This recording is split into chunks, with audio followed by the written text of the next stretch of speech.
For 4 years, I shamelessly chased after Christian Davies. He grew so weary of me that under his threats and pressure, my family sent me abroad.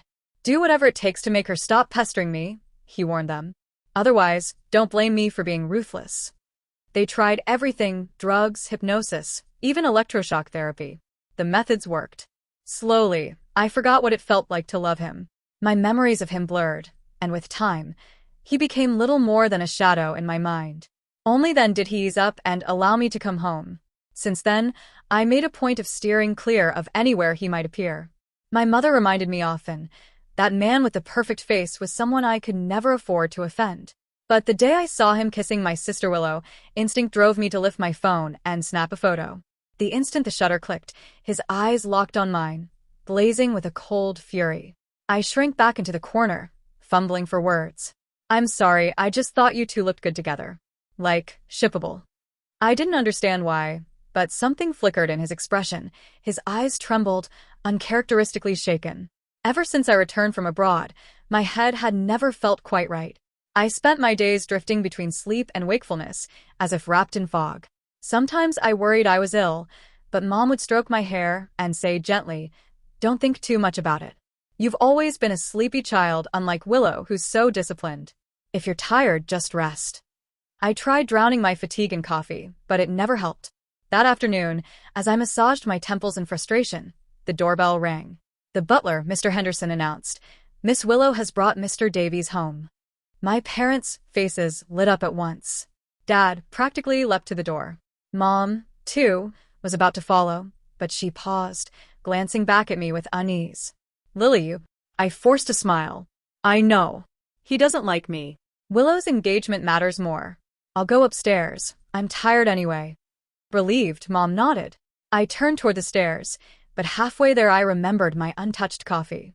As I turned back, I collided with a pair of icy, unblinking eyes. Instinct took over. I forgot the coffee and bolted. My feet flew up the stairs, my chest tight, as if running for my life.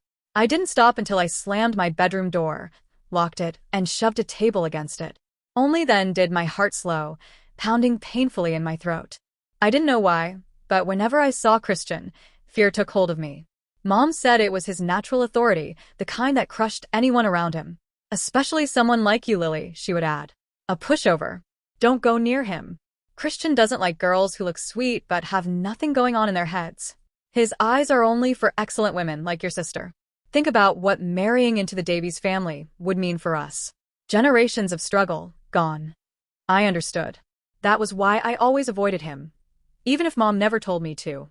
His presence was unbearable, his aura suffocating, as if he were crushing my chest in his fist. Downstairs, laughter filled the halls. Amid the cheerful noise, I drifted into sleep. When I woke again, the sky outside was dark. The house was quiet. He must have left. My stomach rumbled. Still drowsy, I padded barefoot downstairs in my white nightgown. The marble floor was cool, almost enough to clear my foggy head. I was standing at the counter, heating some toast, when the study door opened. Christian walked out, dressed in a charcoal suit that framed his tall figure perfectly. Under the warm light, his sharp features seemed carved from stone. His presence radiated cold authority, so sharp it cut through the air. His gaze fell on me across the room. My breath caught, my body frozen. Before I could think, I ducked under the dining table, pressing my head into my arms like a frightened child. Then came the sound of light steps. Willow descended the stairs, her voice soft and girlish as she clung to his arm. "Are you leaving already?" "Don't go yet. I want to show you my new reel." "At least stay for dinner?" Normally aloof, she now fluttered like a bird, bright and delicate. But Christian didn't even glance at her. His eyes were locked on me, trembling under the table. Willow faltered, biting her lip. "If you're busy, maybe another time. I'll walk you out." Still, he didn't move. His silence was suffocating. After a long, heavy pause, his voice finally broke through, low and cold. "Fine. I'll eat before I leave." My father and Willow both froze, surprised. A faint smile tugged at his lips. "What are you so afraid of? She's forgotten everything." Then he crossed the room, each step deliberate. He stopped at the table and crouched down before me. His tall frame, his powerful presence, swallowed the space around us. "Lily," he said softly, Do you still recognize me? I lifted my eyes, only for a moment, before dropping them again. I gave a timid nod, and suddenly, it was as if 1,000 needles pricked my skin. Panic tore through me. A scream ripped from my throat. I shook my head violently, my body trembling. No, don't hit me. I don't know you. Dinner was painfully awkward. Dad and Mom tried to keep the conversation lively, but Christian remained silent, eating with perfect posture and an expression that gave nothing away. Their enthusiasm only made the silence heavier, more humiliating. Willow kept her head down, her face tight with frustration. As for me, I barely touched my rice, taking only the smallest bites, afraid to draw attention. When the meal finally ended, my parents exhaled like they had been holding their breath the entire time. Christian stood, ready to leave. On impulse, I blurted out, "Mr. Davies, wait a moment." All eyes turned to me, startled. Even Christian paused, his brow furrowing in irritation. "Just for a second, please?"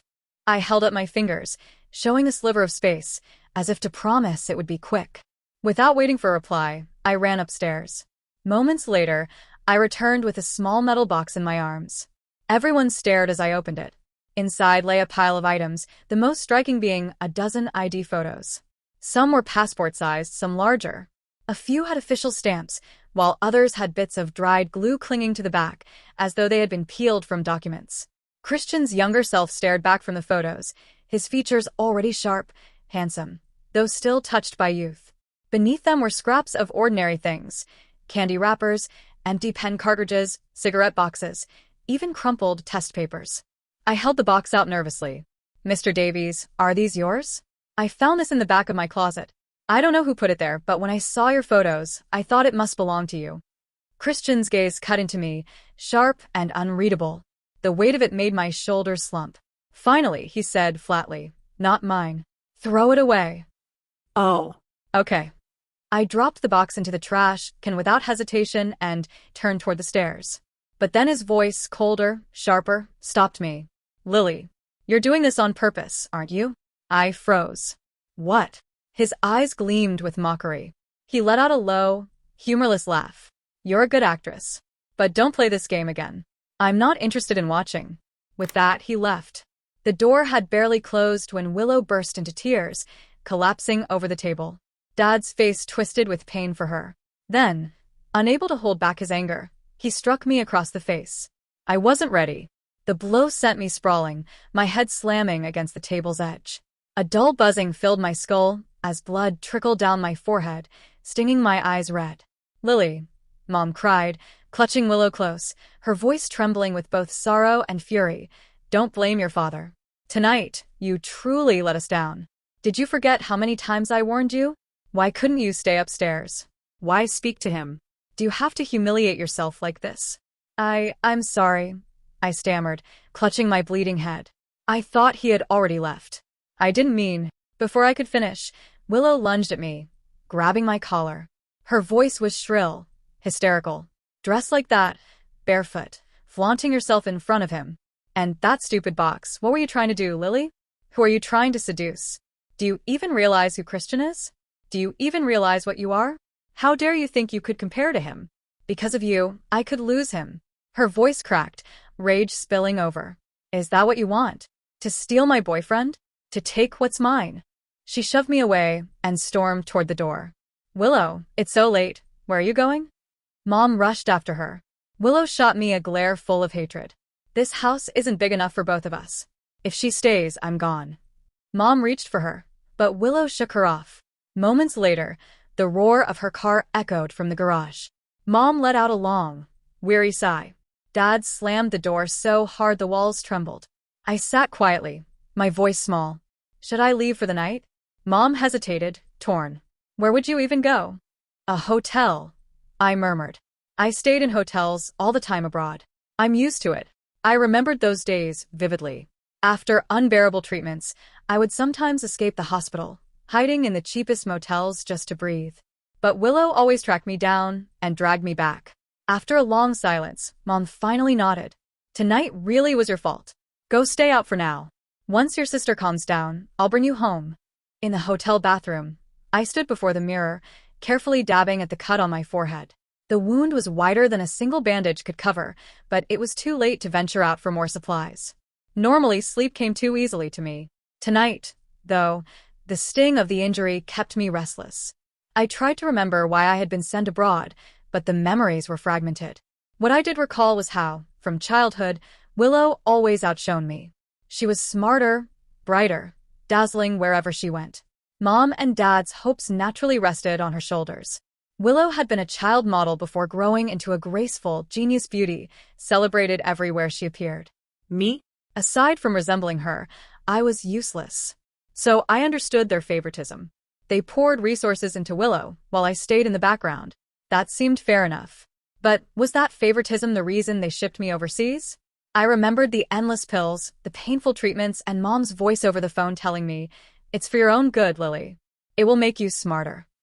Yet when I came back, I was more sluggish than before, drowsy, slow, like my brain was clogged. Did they bring me home only because the treatments failed? Did my parents despise me even more because I was even duller than before? For a week, I drifted through the city by day and holed up in the hotel by night. Mom never called me back. My money dwindled until nothing remained. When I messaged her on Snapchat, I discovered she had blocked me.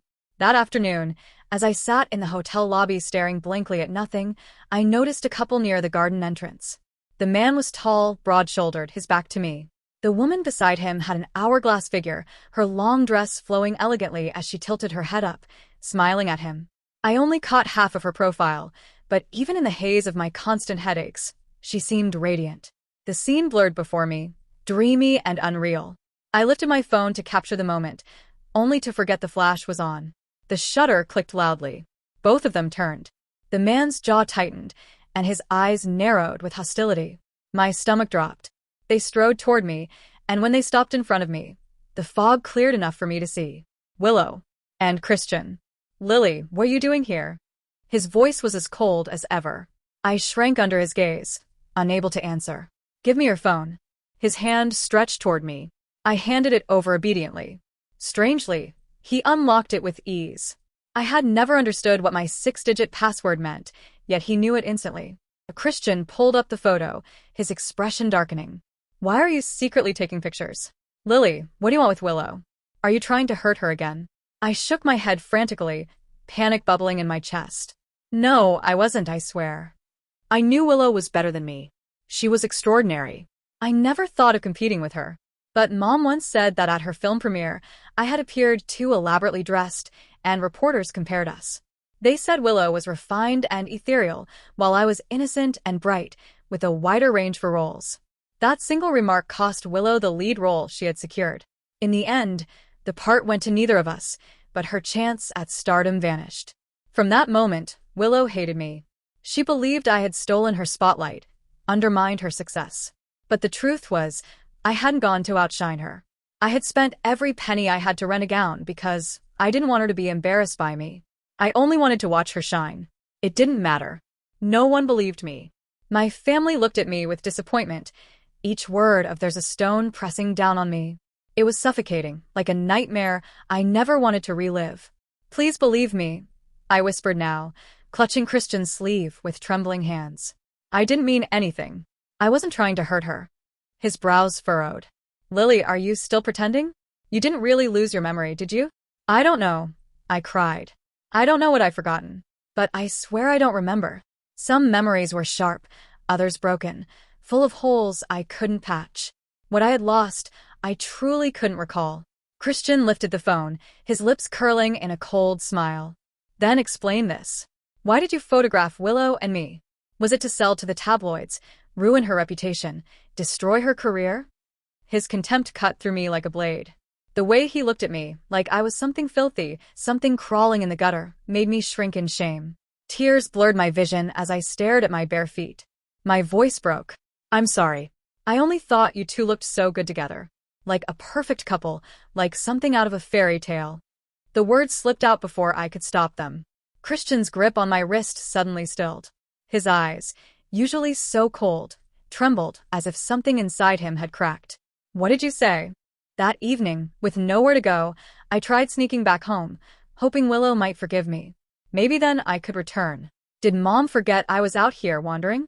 Standing outside our brightly lit mansion, I was mesmerized by the courtyard lights. Inside, laughter filled the air. Mom was crowning Willow, who looked shy and princess-like. Dad clapped, teary-eyed, and Christian smiled faintly at her.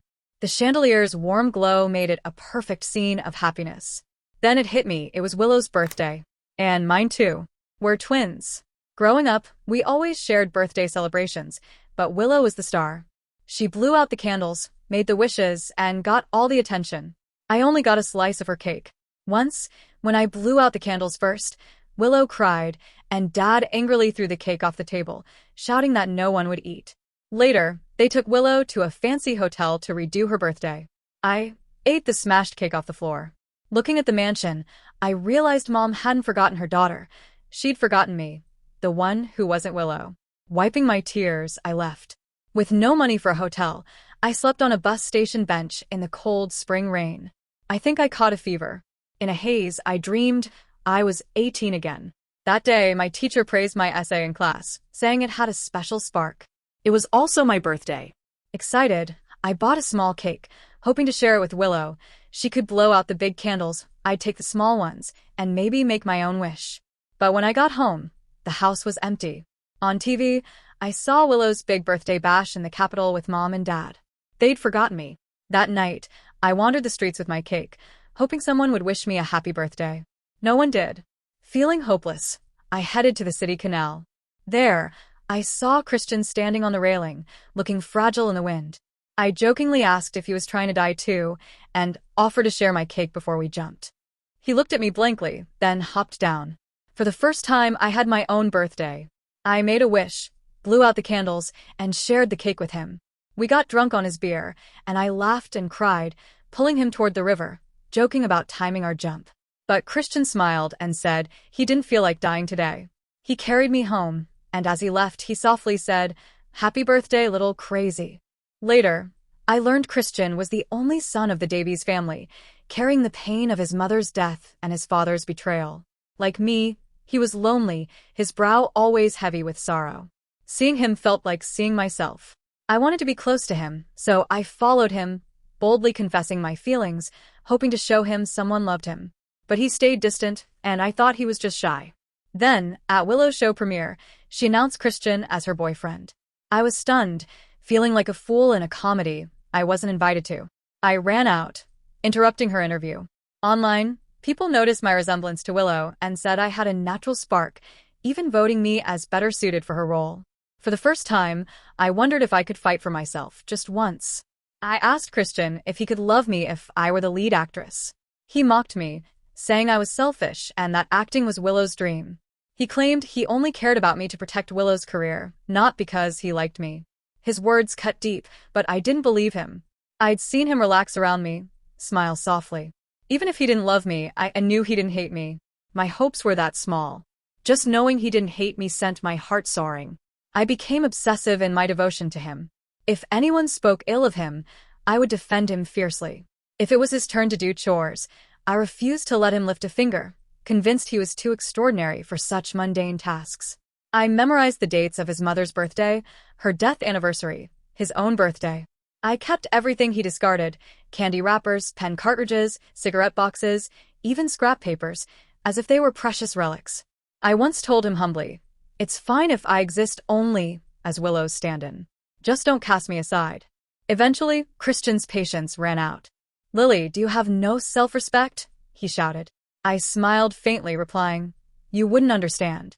You wouldn't understand what it's like to live without love. When someone finally becomes the focus of all your devotion, that love becomes the very thing that sustains your life." Later, Christian declared he couldn't tolerate me anymore. "No matter what it takes, make her stop bothering me. Otherwise, don't blame me for showing no mercy." Mom and Dad complied, sending me abroad. They told me it was for hypnosis that could selectively erase memories. What awaited me was far worse, a series of cruel, soul-shattering treatments. A masked doctor injected a glowing green liquid into my veins, whispering, "I'm rebuilding your mind, breaking it entirely, then putting it back together. You'll thank me someday." In my hazy state, I heard someone's voice trembling. "Why hasn't the fever broken? What are you doing?" It sounded like Christian, though his usual calm was replaced with worry. The physician explained, "She has strong drug resistance. She must have been on medication before. Ordinary doses won't work." Medication? Mental suppressants. Christian asked, shocked. Lily doesn't have a mental illness. Yes, since returning, she's been lethargic and slow to react. Likely a side effect of these drugs, the doctor replied. Most sedatives calm the mind but delay responses.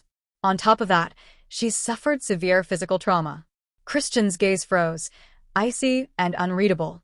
When the doctor tried to continue, he quickly shut him down. Then, Christian carefully unbuttoned my clothes, revealing scar after scar. His hands shook violently as he touched each one. My body tensed, goosebumps crawling over my skin. Pain and memories flooded me, those dark, endless days abroad. A single tear fell onto my chest, warm against my cold skin, fleeting but unforgettable. He dialed a number with a find everything about Lily's past 3 years abroad. Now. I lay in a coma, sometimes burning with fever, sometimes freezing as if death were imminent. In my sleep, I relived decades of loneliness and helplessness. Finally, I understood why my parents had never truly loved me. Willow's birth had brought them glory, wealth, and social ascension, while I, ordinary, content with being unnoticed, offered nothing. My tiny rebellions, my desire to love Christian, my failed attempts at asserting myself, none of it mattered. I had fought desperately, hoping Christian could save me, hoping to carve a space for myself in a world that had overlooked me. But in the end, no one had cared. Christian stayed by my bedside every single day. He wiped my face himself, spoke to me at length, coaxing me awake, trying to pull me from the haze. Mom and Dad never visited. Willow came a few times, always carrying an air of control and composure. "Christian," she said once, "you don't need to sacrifice your time for Lily. Every minute is precious. I've found a top nursing hospital for her. You should go back to the company." Christian quietly wiped my hand with a towel. Willow's voice softened as she continued, choking on her words. "Mom says the 9th of next month is an auspicious day. Could you ask your father if we can get engaged then? The engagement is complicated. I need to arrange my dress, styling, and everything in advance." He adjusted my blanket, the warm touch lingering. "Christian, I know you care for Lily because of me," she whispered, "and we are grateful. But we all have our own paths. Perhaps this is simply Lily's fate." She dabbed at her tears, looking heartbroken. Christian finally looked up at her, voice calm, but edged with something deeper. "Willow," he said, "didn't you always say your parents favored Lily, leaving you to endure everything alone? You said even though Lily took everything from you, you still loved her." He leaned closer, eyes sharp. "Then why, when you two fought, was Lily forced out of the house to wander the streets? Why, when she's been sick for so long, haven't your parents visited her once? Why, as she lies here, her life hanging by a thread, are you smiling for the cameras every day?" "Willow, I'm beginning not to understand you." Even in my haze, I smiled faintly. Christian was clever. Even if he had doubted me before, even if he hadn't trusted my words, time would eventually make him see the truth. But watching Willow squirm, awkward and evasive, brought me no satisfaction. Justice felt hollow. When I needed him most, he had been stingy with his care. Now, finally, he was standing up for me, but I no longer cared. That night, a high fever consumed me. My body convulsed, every nerve screaming. "No, don't hit me. I won't do it again. Please, let me go. Don't lock me in here. It's so dark, I'm so scared. Give me anesthesia. Anything to ease the pain from the electroshock. I won't resist treatment. I'd rather die than endure this. I'll change. I won't love him anymore." In the boundless darkness, someone pulled me into their arms. Warmth enveloped me, soft and protective. I wanted to sink into it, yet fear lingered. Every time I succumbed, harsher punishment followed. Still yielding to emotion? Previous conditioning wasn't enough. Increase the dosage. Dr. Thorne's voice rang in my mind. I knew it was a trap. I knew it was manipulation. Yet, I didn't push the embrace away. I craved warmth like a moth drawn to flame, whether it was real or imagined. I cried uncontrollably, pleading, "I don't love him anymore. Why are you still hurting me? Christian, I swear, I have no feelings for you." Tears soaked his shoulder. His arm stiffened, trembling violently, and then he spoke, voice sharp yet filled with anguish. Lily, are you in so much pain because of me? I shook my head, dazed. No, I whispered. It's because I love you, he said. But I already know I was wrong, I muttered, voice breaking. A muffled sob escaped his throat. The people who had gone abroad to investigate finally returned. Christian hadn't left my room for days. Just Hella here, he said quietly. Miss Stone, his secretary, looked at me with concern. Christian gently stroked my cheek, his voice soft yet firm. She's been in a coma a long time. She can't hear you. If she could, maybe it would even help, Miss Stone murmured. Perhaps sheer anger would wake her. She spread out the documents in her hands and sighed. Mr. Davies, Miss Lily never went to the reputable psychiatrist you contacted abroad. She was sent to a private clinic, chosen by Miss Willow. The doctor there, he's a sociopath. He claims he can turn any disobedient person into a perfect servant, using psychological and physical torment. He shatters the patient's mind and pieces it back together. Many have gone insane under his methods. Christian's fists clenched until his knuckles cracked. His chest rose and fell violently, as if he were fighting for breath. After a long pause, he finally spoke, voice low and trembling. Did the Davies family know about this? Why would Willow allow her own sister to suffer such torment? Ms. Stone hesitated, then presented another document. The investigation shows that Miss Willow personally selected that clinic after thorough inquiries. Some of the most brutal methods, even the doctor had reservations, were approved by her. She signed the papers herself. Miss Lily tried to escape many times, and each time, it was Willow who found her and sent her back. Silence fell. The chandelier scattered light over the room, motes dancing in the air. A single tear slipped from my eye as memories of those 3 years rushed back. Helplessness, despair, a living nightmare.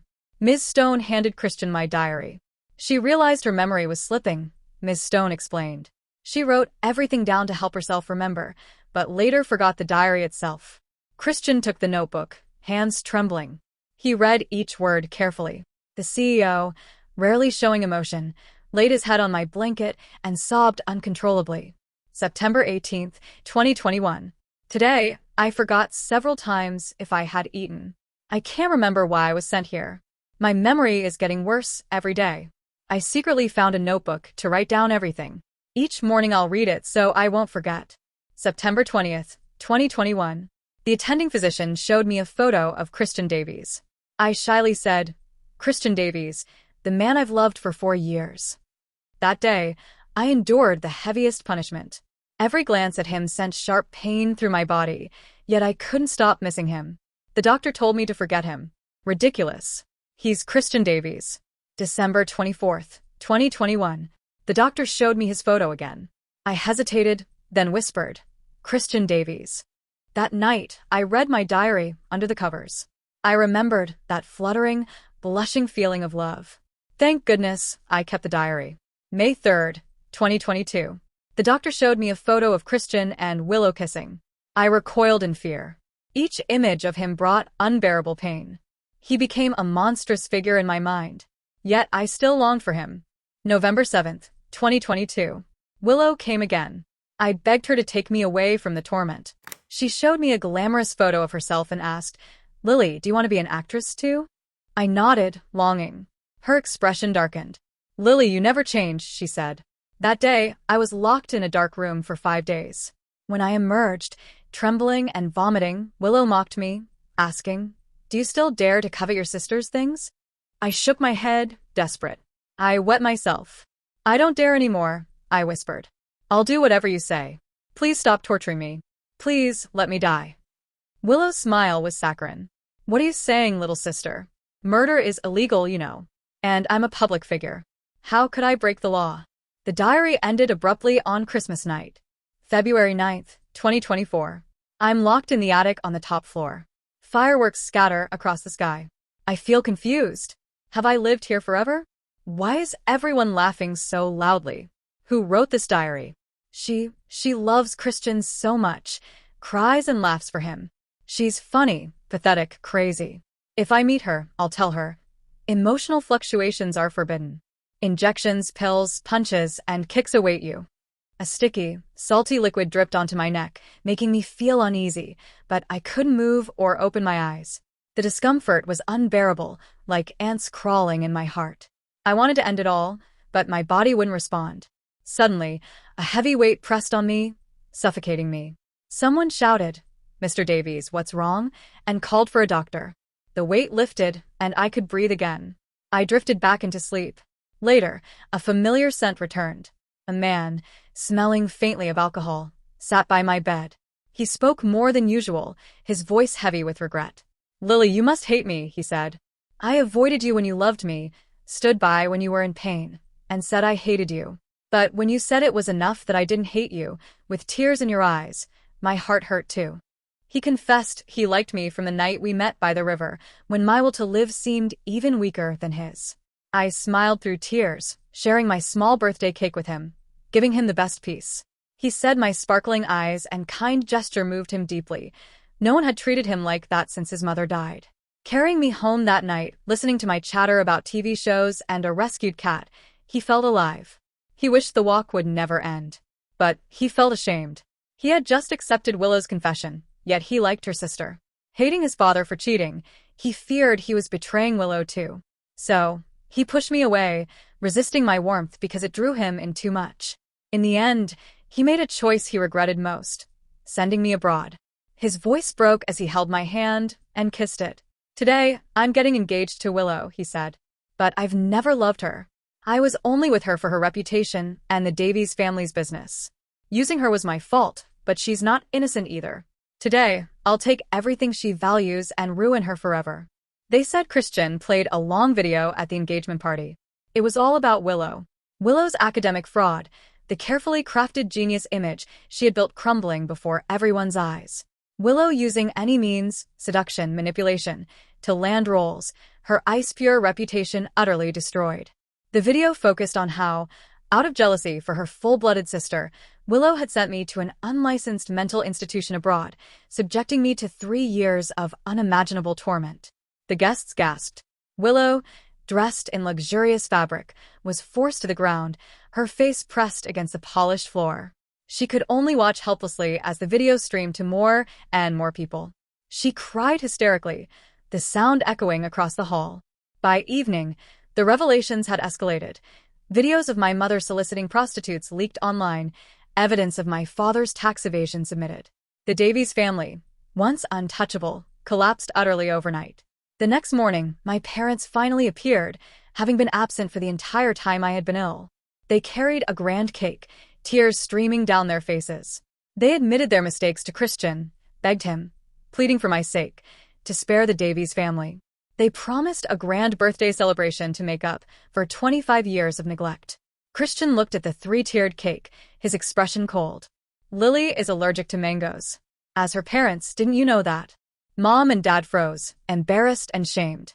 Christian's lips curled in a scornful smile. "Get out. Go get yourselves reformed. And next life, don't be parents and ruin your children." A few days later, Willow couldn't bear the weight of her shame. She jumped into the river, ending her life. It was said that Christian deliberately delayed the retrieval. By the time her body was pulled from the water, it was bloated and disfigured, a grotesque echo of her former vanity. Life returned to a strange tranquility. No one came to disturb my coma. Christian stopped going to the company entirely, spending every day by my side. But I never woke up. He broke down, his voice trembling as he asked, "All her vitals are normal, aren't they? Why isn't Lily waking up?" The doctor sighed, a shadow of helplessness in his eyes. "Miss Davies's will to live is simply too weak. She doesn't want to wake up." I left on a beautiful, clear autumn morning.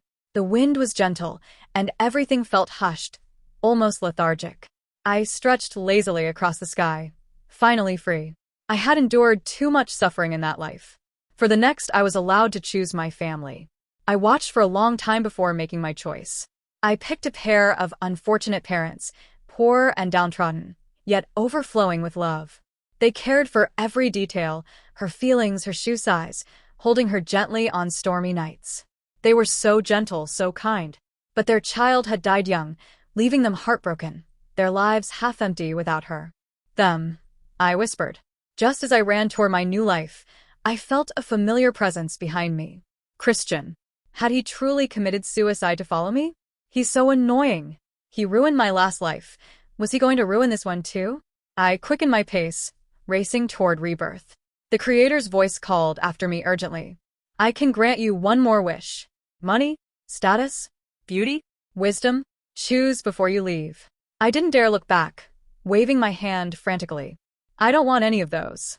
I want Christian Davies to never find me in this lifetime.